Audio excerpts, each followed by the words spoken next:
అది మ్యూట్ చేస్తా చూడు.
Yes, good afternoon, everyone.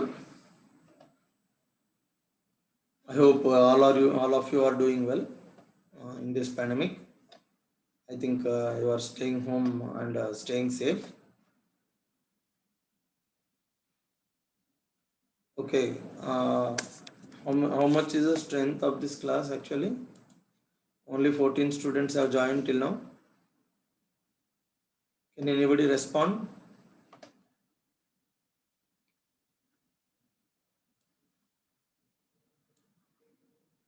Yes? Any one of you? Yeah, nice. 65 to 66, 157, that's good. Uh, so around 60 also, no, it's not 1/10. Only 16 have joined. Some are still joining. So you are now in final year. You should know the importance of time. And I want everyone to join in time. Okay. So that will be good for you and for me also. Anyhow, if you maintain time, that is good for you only. Right. So before starting, just I will have some instructions.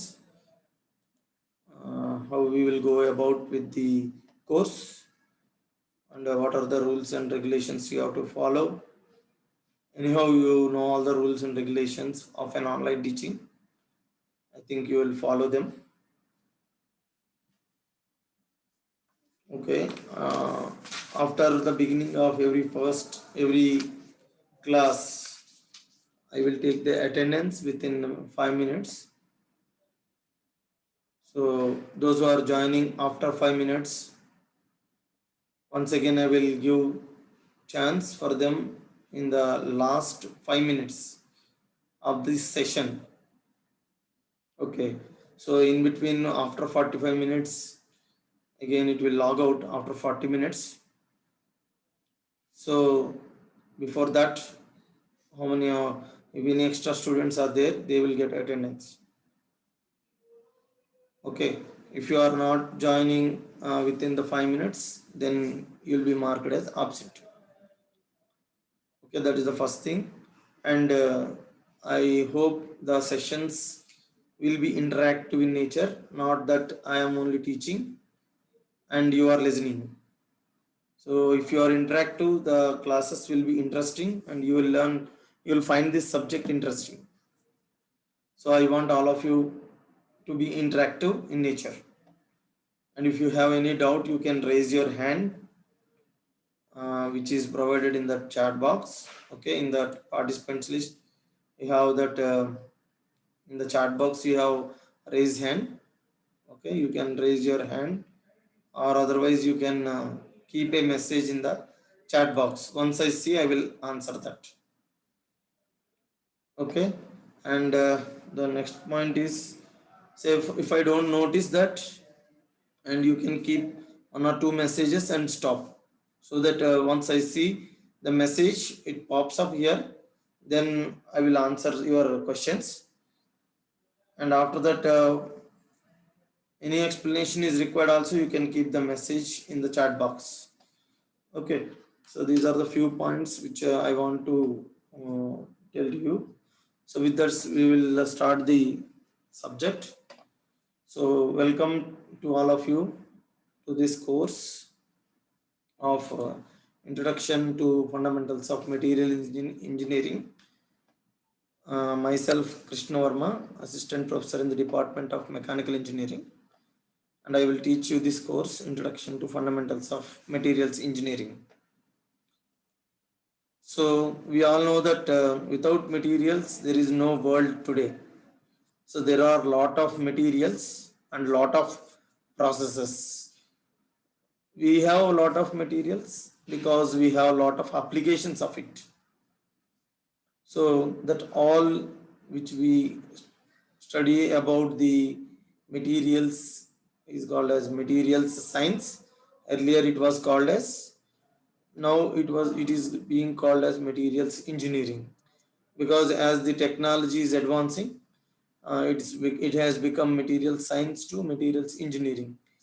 Rather, we can call this as engineering of materials. Already we have materials, we have to engineer them according to the engineering applications.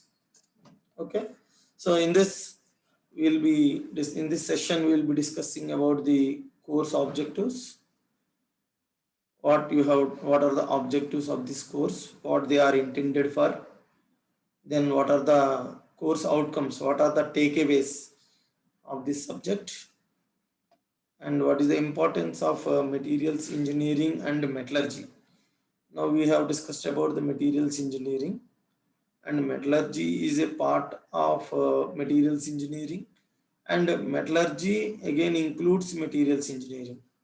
So they are interrelated with each other.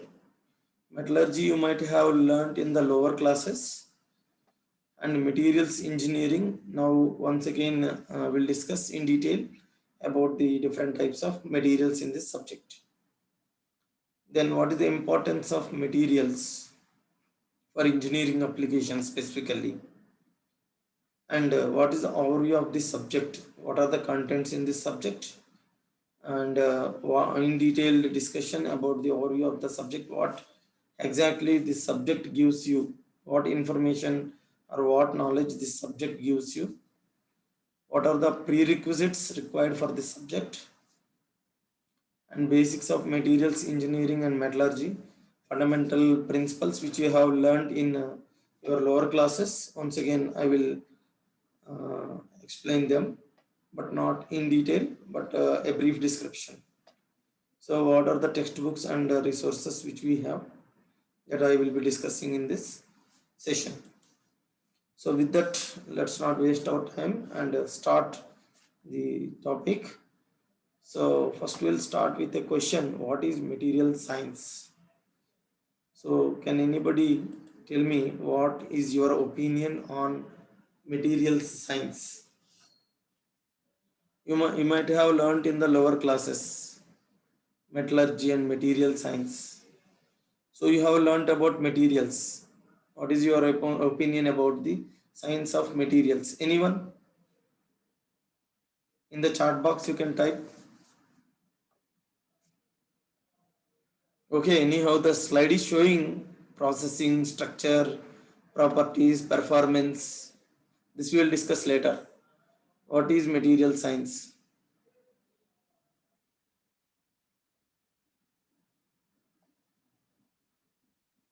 The way in which materials are obtained, given by Yashwant. Very good, Yashwant. 137. Nikila has started, and after that Yashwant has followed. Yes, very good.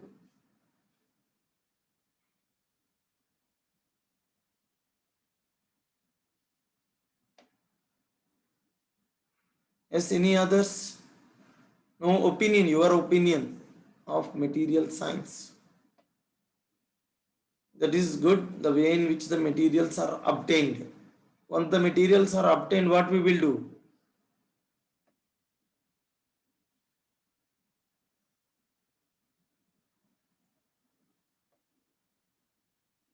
Okay, according to the requirements or engineering applications or some other applications, like we have laptops nowadays. Okay, machinery, huge machinery we have, they require materials. Okay, so for specific applications, suppose you have say pen, it have as engineering application of writing, right? Then you have a pin, a small pinal pin for tagging between two papers. We require NL pin, right? So that require a material, even though it is a small, even though it is a large, like satellite systems, etc. We require materials. The science which is dealing with the materials is called as material science, simply. So this material science is comprising of four stages like this. The study in material science is comprising of four stages. First stage is the processing, then second stage is studying about its structure. Once we study about the structure and these two are interrelated, then we have properties of the elements, then we evaluate the performance of the elements. Okay, so we'll discuss about each now in detail. Anyhow, they are interrelated with each other. In the processing, we will discuss about the extraction of the ores, that is all metallurgical process. From the earth's crust, the ores are obtained, and after that, the ores which are obtained in the earth's crust, they are not in pure form or they are not in neat form. Okay, required form they are not there. So what we do is we purify them or clean them with some chemicals or by water, some liquids, etc. And after that, what we do is we heat them and we melt them to the melting point or before melting point or above melting point, and we pour them in the mold and we make them as a component. We give the shape to the metals or non-metals, etc. That is all coming under the processing. This you have studied in lower classes in metallurgy. What are the various metallurgical techniques, physical metallurgy, chemical metallurgy, etc.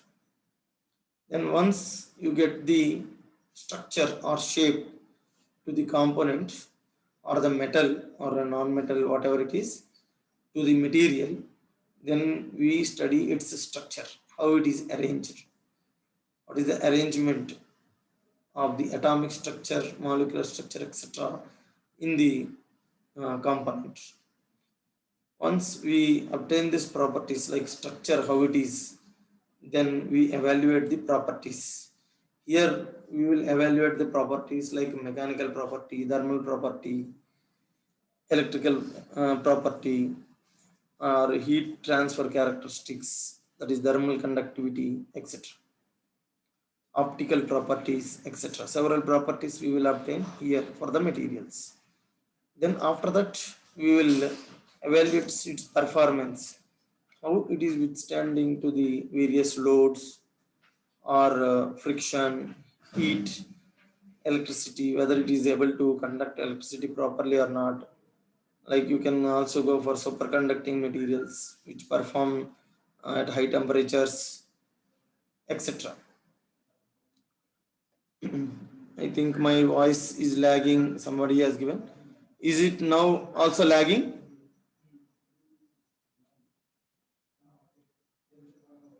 Maybe problem with the internet.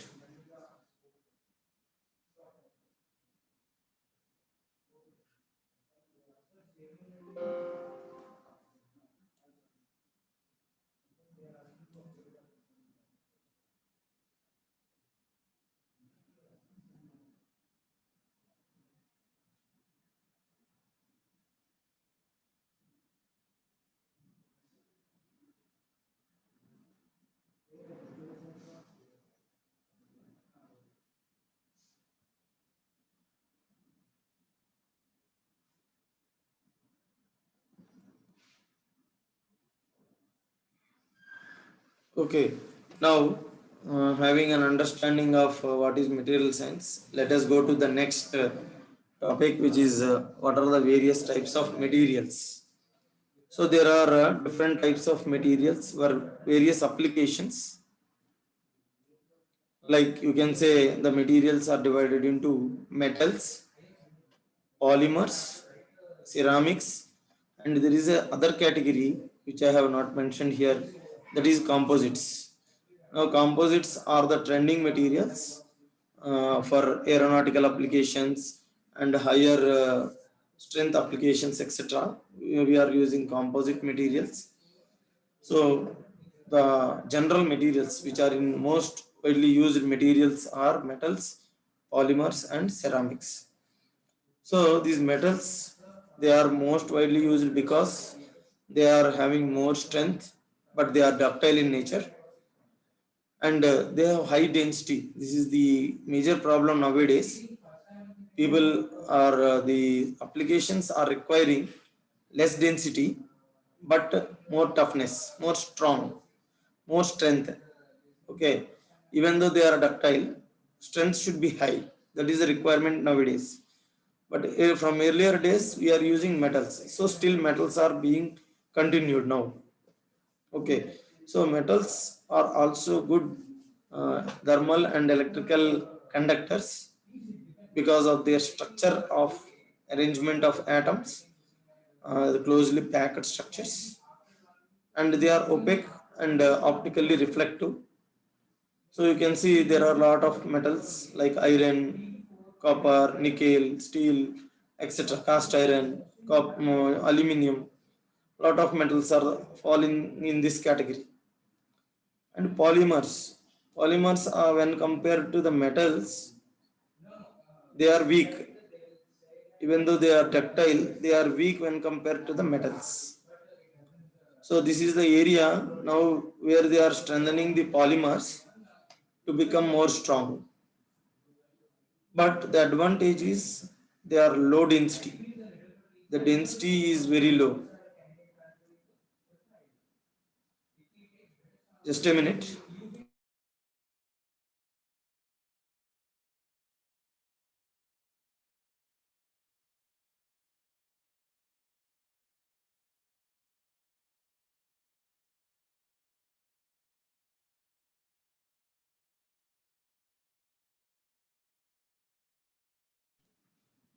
Yes, there is some disturbance in the staff room. Okay, anyhow. Now the polymers have low density. That means strength to weight ratio, if you compare, this is low when compared to metals. And they have low thermal and electrical conductivities because they are non-conductors. They fall into non-conductors. They don't conduct the electricity, and also they melt with the heat. That is one of the major problem with the polymers. Okay, they are opaque and transparent, and you can say glass reinforced plastics, plastics fibers. These fall into this category. And the special category of materials are ceramics. They are strong in nature, but they are brittle. You see, like glass, they break immediately. So that is due to the brittleness of the ceramic materials. You see, your teacups when fall from the hand, they break immediately. This is because of their brittleness. And they are medium to high density. They are not much high density and not much less density. They fall in between these two categories, metals and polymers. They are not conductors, but they are good insulators. You can see in transformers we use ceramic materials, and in insulation materials we use this ceramics. Okay, and they are also transparent and opaque.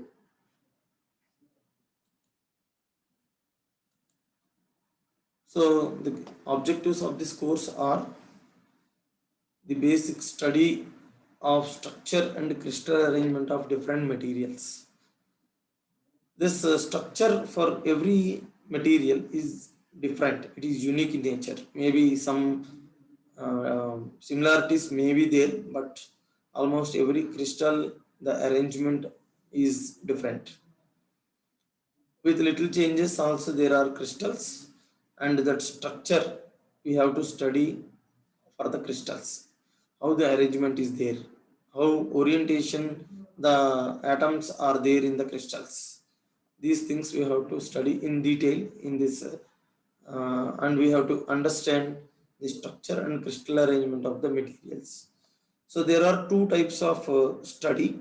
One is microscopic study and another one is macroscopic study. So can anybody tell me what is microscopic study and what is macroscopic study?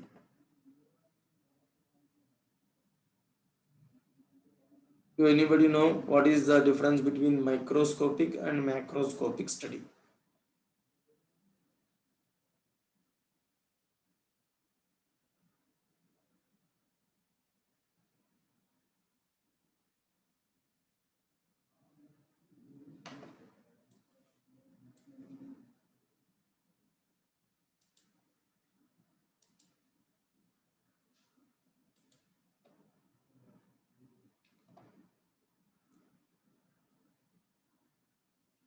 Okay, suppose we consider an object like this.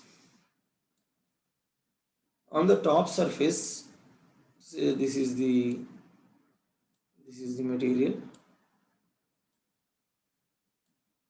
On the top surface, the surface is like this, I suppose.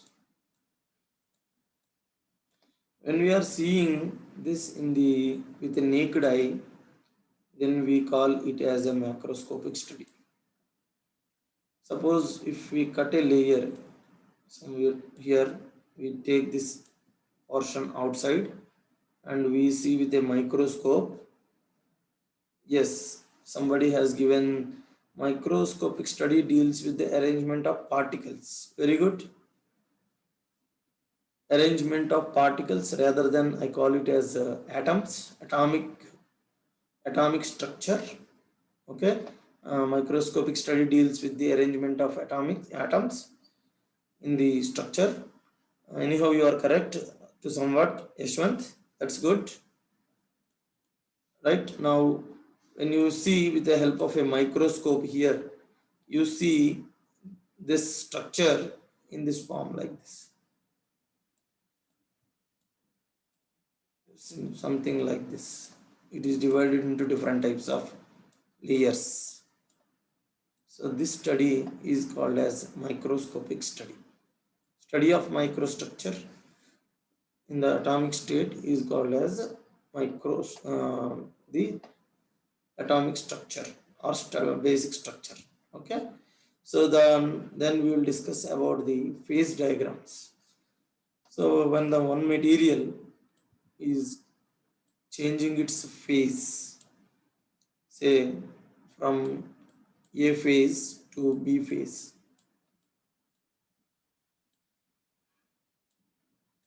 A phase to B phase, this microstructure is different. This microstructure is different. Okay, so there is a change in phase, and when there is a change in phase of the materials, then there is a change in microstructure. When there is a change in microstructure, the properties also will change. Then, according with the help of the phase diagrams, we'll try to understand how the microstructure is changing and what are the changes that are occurring. Say suppose a solid is melted. A solid is melted. Say suppose there is a solid here. It is melted and it is cooled. What happens? It is a solid is melted means it will become liquid form. Then after the liquid form, it starts solidifying. That means when we left it like that, then it becomes a solid again. Solid when melted becomes liquid, and again when it is cooled, it becomes a solid. So from here to here, so it is called as solidification. So during this solidification, or say suppose this solid again is melted, it forms into liquid, and again it forms solid. Again reverse process also same.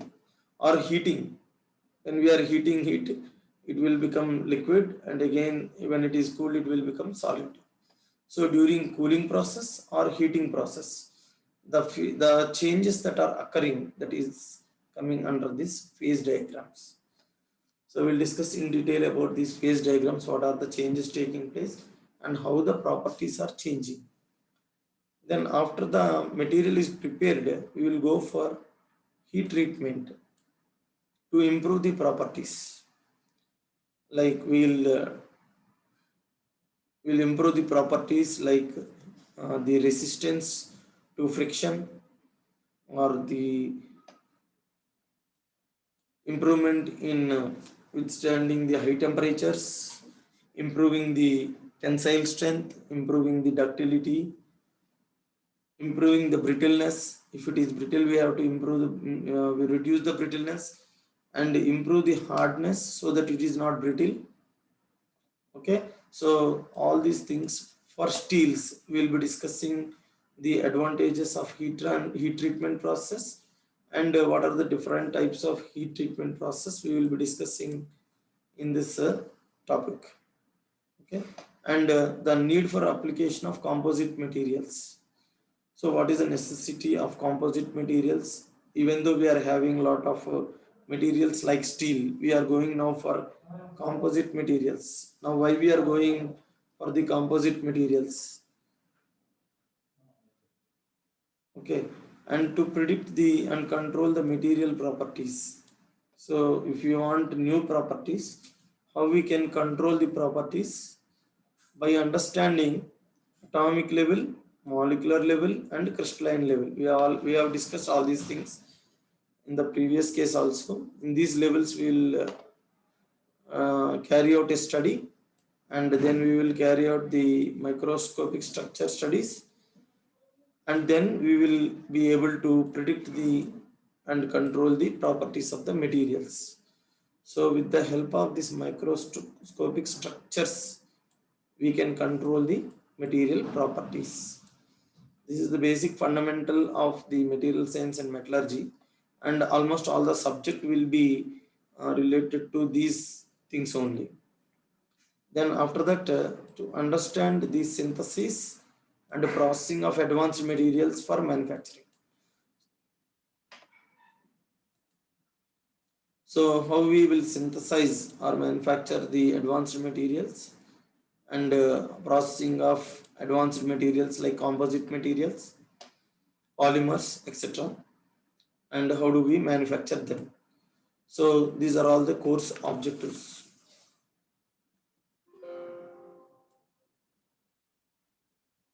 Then once these are the course objectives, these are the course outcomes, like identifying the crystal structure of different materials.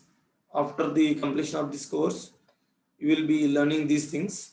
So you could be able to identify the crystal structure of different materials, and how to classify and interpret different materials according to their properties.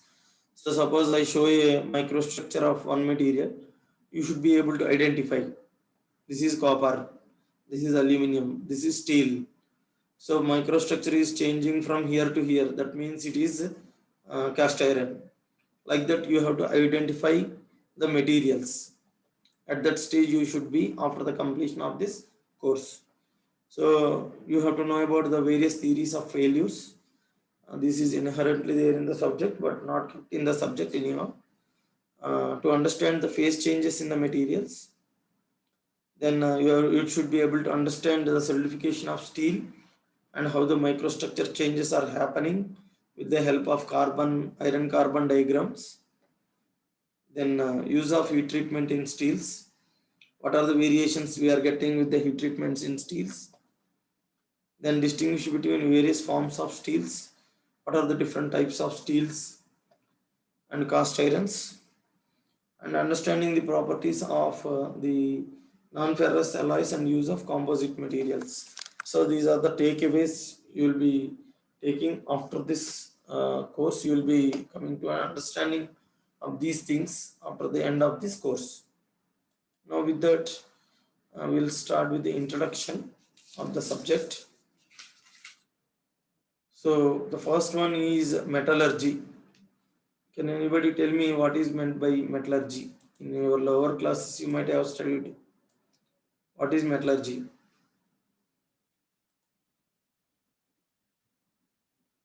So, can Sanjay, can you answer this? What is metallurgy? Don't tell I forget, sir. Sanjay, are you there?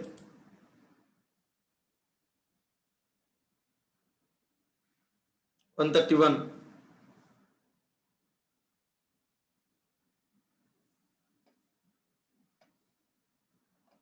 Okay, I will give a break here. I will take the attendance first. Let me take the screenshot of this.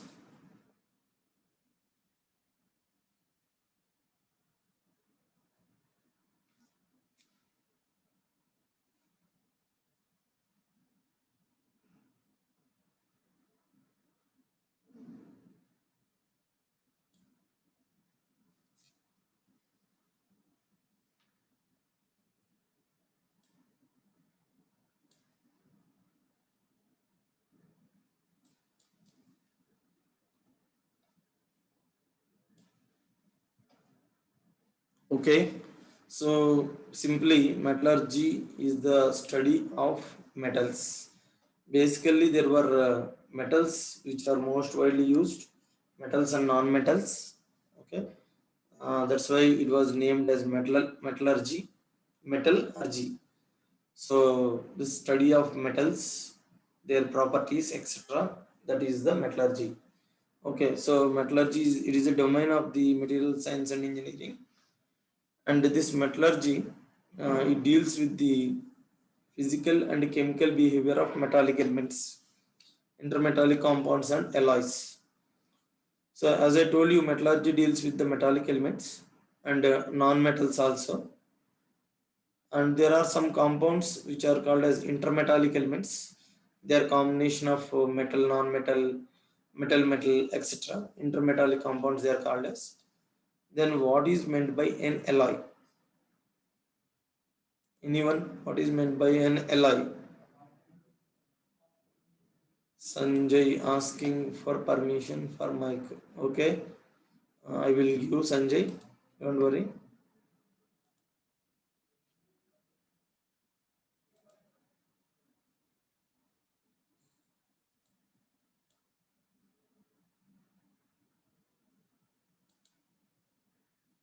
So Sanjay, you can speak now.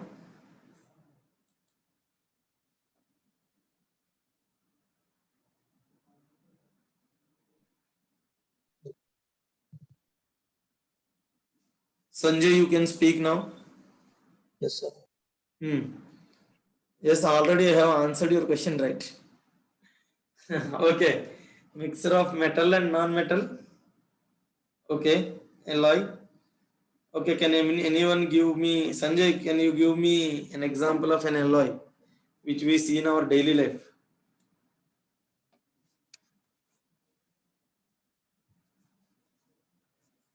Yashwant has given answer as mixture of metal and non-metal. Sanjay, can you give an example of an alloy?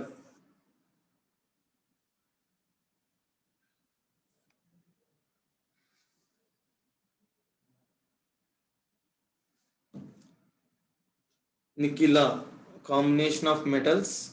That's also correct. It can be a combination of metal, combination of a metal and a non-metal. It can be an example.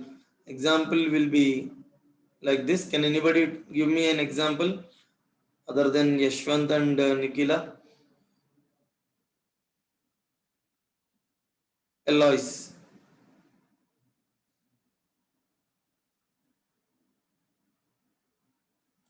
Okay. Uh, if you are not giving, I have to give an example. Yes, somebody. Yes, very good. Brass is an alloy of brass. Arun, Arush Singh, and 134 has given the answer. Zinc and copper, very good. Arush Singh, good. Brass is a combination of zinc and copper. Yes, correct. And even Bharat has also given as brass. Any others? Any other can give any example of an alloy?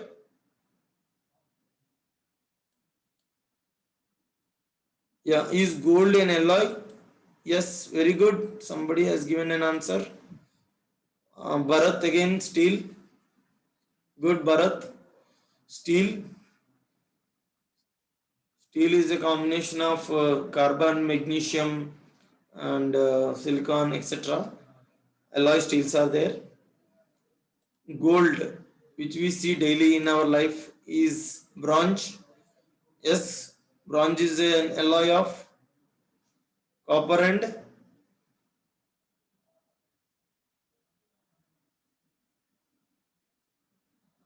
bronze is an nickel, correct? Bronze is an alloy of copper and is it nickel?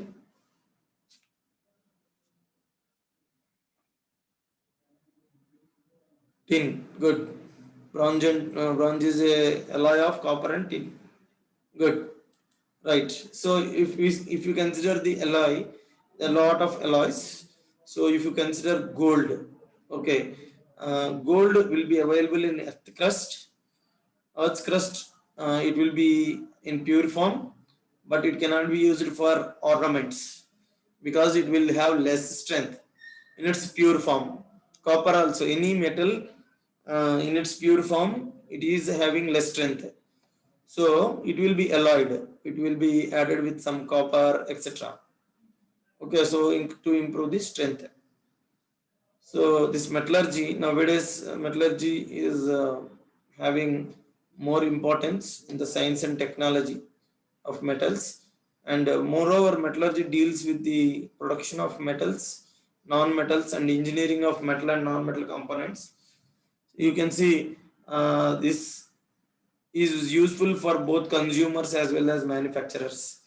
Like consumers, if you see, we are using laptops, mobile phones, and machinery, etc. Okay, we are using gadgets, electronic gadgets, etc. For that, materials are more useful. For manufacturers, they have to manufacture tools, machines, etc. Okay, so in that case, this metallurgy or material science subject is more useful. Metallurgy subject is divided into two broad categories. One is